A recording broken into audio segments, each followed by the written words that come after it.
YCP అధ్యక్షుడు జగన్ దొంగలను వెనకేసుకొచ్చే స్థాయికి దిగజారని టీడీపీ నేతలు ఎద్దేవా చేశారు. వైసీపీ హయాంలో పరకామణిలో దొంగతనం వ్యవహారాన్ని చిన్న కేసని మాట్లాడడం దుర్మార్గమన్నారు. ఇష్టం వచ్చినట్లు మాట్లాడకుండా జగన్ నోటికి తాళం వేయాలని మంత్రి ఫరూక్ వ్యాఖ్యానించారు. తిరుమల వెంకన్నను చులకన చేసి మాట్లాడితే తప్పకుండా తగిన శాస్తి జరుగుతుందని టీడీపీ రాష్ట్ర అధ్యక్షుడు పల్లా శ్రీనివాసరావు అన్నారు. దొంగతనం చేసేవాడు దొంగతనం చేసిన తిరుపతి అంటే అది కాదు, ఆయన ఉత్తమమైన పని చేసినాడు వదిలే అంటారు. చంద్రబాబు లోకేష్ పవన్ కళ్యాణ్ జైలు అంటాడు.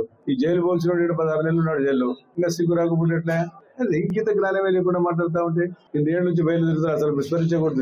జైలు పంపారు. తక్షణమే నాకు అరెస్ట్ చేసి దేవగారు లేకపోతే నోరుకు తాళం వేయాలా, ఈ రకంగా మాట్లాడకూడదు. హిందువుల యొక్క నమ్మకం కలియుగ దైవం అంటేనే ప్రజలు భగవంతుడికి ఇచ్చినటువంటి డబ్బుల్ని చోరీ చేస్తే అదేదో చిన్న విషయంలాగా, అంటే పవిత్రంగా భావించేటువంటి మత విశ్వాసాన్ని కించపరిచే విధంగా జగన్మోహన్ రెడ్డి గారు మాట్లాడడం తెలుగు ప్రజలు ఎవరు కూడా క్షమించారు. వెంకటేశ్వర స్వామి డబ్బులు తీసుకున్నవాడు ఎవరు కూడా నాకు తెలిసి బ్రతికి బట్టకట్టలే. చులకనగా మాట్లాడిన వాడు కూడా తగు శాస్తి మాత్రం జరుగుతుందని చెప్పి ఈ సందర్భంగా తెలియజేస్తున్నారు.